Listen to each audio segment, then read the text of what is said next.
बारिश की हल्की हल्की बूंदें गिर रही थीं, जैसे आसमान भी आरव के दिल की तन्हाई को समझ रहा हो। शाम का वक्त था और भीगी हुई सड़कें चमक रही थी। हवा में एक अजीब सी ठंडक थी। आरव एक कॉफी कैफे के बाहर खड़ा था, हाथ में फोन लिए और आंखों में इंतजार का एक समंदर। आज वो 2 साल बाद काव्या से मिलने वाला था, वही काव्या जिससे उसने कभी सच्चा प्यार किया था। 2 साल पहले की बात है, जब आरव कॉलेज की पहली बार पहुंचा था, नए नए सपनों के साथ। पहली बार उसकी नजर उस लड़की पर पड़ी जिसके लंबे बाल और हल्की मुस्कान ने उसे बेहोश कर दिया। उस दिन आरव ने अपने दोस्त से पूछा, यार ये कौन है? दोस्त ने हंसते हुए कहा, भाई ये काव्या है, इससे दूर रहना, बहुत एटीट्यूड है इसका। लेकिन आरव तो बस उसे देखता रह गया, जैसे उसकी आंखें उसे अपनी ओर खींच रही हो। कुछ दिनों बाद लाइब्रेरी में दोनों की पहली बार आमने सामने मुलाकात हुई। काव्या ने घूरते हुए पूछा, तुम मुझे देख क्यों रहे हो? आरव घबरा गया, मैं वो किताब देख रहा था। काव्या ने हंसते हुए कहा, झूठ बोलना भी नहीं आता तुम्हें। और इसी तरह उनकी दोस्ती की शुरुआत हुई। जैसे जैसे दिन बीते उनकी दोस्ती गहराती गई। कॉलेज कैंटीन में बारिश में एक ही छतरी के नीचे बैठकर लंबी बातें करना। आरव ने पूछा, तुम्हें बारिश क्यों पसंद है? काव्या ने मुस्कुराते हुए कहा, क्योंकि इसमें लोग अपने असली एहसास छुपा लेते हैं। आरव ने मुस्कुराते हुए कहा, और मैं इसमें अपने एहसास दिखा देता हूं। उस दिन पहली बार काव्या शर्मा गई। एक रात कॉलेज की छत पर चांदनी रात में बैठकर आरव ने काव्या का हाथ पकड़ा और कहा, काव्या मैं तुमसे शादी करना चाहता हूं। काव्या की आंखों में आंसू आ गए। सच में? आरव ने कहा, हमेशा हर हाल में। काव्या ने वादा किया, कभी मुझे छोड़कर नहीं जाओगे। आरव ने कहा, कभी नहीं। और दोनों ने हमेशा साथ रहने का वादा किया। लेकिन कहते हैं ना, वक्त सब बदल देता है। कुछ महीनों बाद काव्या बदलने लगी। अब वो पहले जैसी नहीं थी।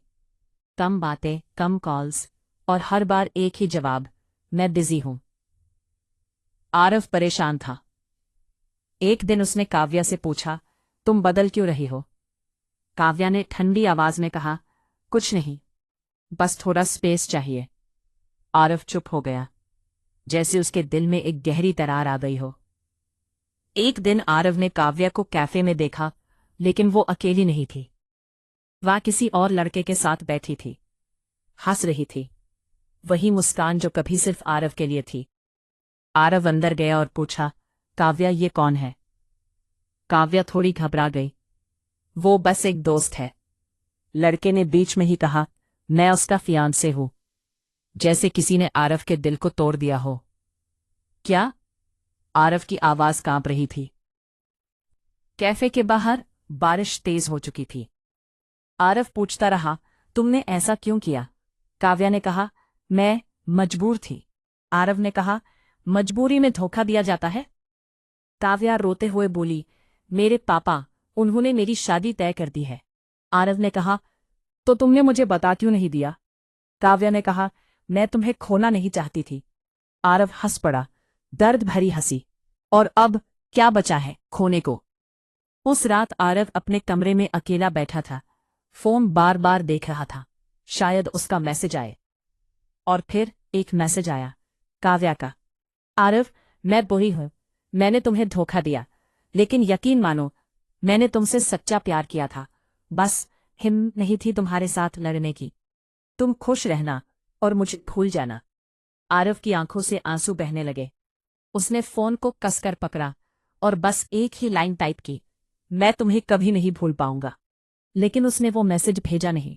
फोन साइलेंट किया और छत पर जाकर बारिश में खड़ा हो गया।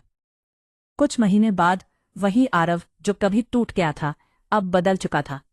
उसने खुद को संभाला, अपने करियर पर ध्यान दिया। एक दिन वो बहुत सफल इंसान बन गया, लेकिन उसके दिल में एक जगह हमेशा खाली रही। आज वही दिन था। 2 साल बाद काव्या ने उसे मिलने बुलाया था। वो कैफे के अंदर गई। काव्या ने कहा, कैसे हो? आरव ने कहा, ठीक हूं। दोनों कुछ देर चुप रहे। काव्या ने पूछा, तुम अब भी मुझसे नफरत करते हो? आरव हल्का सा मुस्कुराया, नफरत नहीं, बस अब प्यार नहीं है। काव्या की आंखों में आंसू आ गए। काव्या ने कहा, मैं खुश नहीं ही। मेरी शादी बस एक समझौता है।